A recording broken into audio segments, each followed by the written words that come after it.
За 23 года образовались 286 массивов компактного проживания. Сегодня в этих массивах компактного проживания обеспеченность водой примерно на 65%, электроэнергии на 95%, газом 30%, дорог с твердым покрытием вообще нет. Не приходится говорить и о канализации, мы еще до этого не дошли.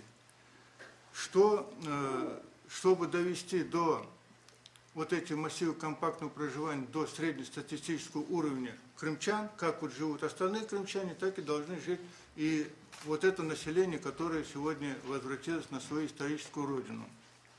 Но за 23 года мы все вместе, я вот буду говорить так, наверное, не смогли этого добиться. И вот я сейчас, когда заходил в это здание, мне вот там несколько товарищи принесли вот такую фотографию. Вот современное состояние наших дорог в местах компактного проживания. Я это вам отдам, это все, вот сюда вот положу.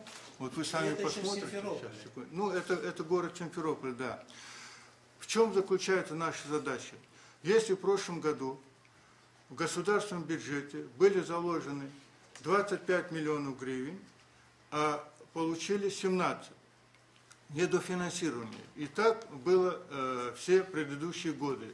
Постоянное недофинансирование. И то же самое было из республиканского бюджета.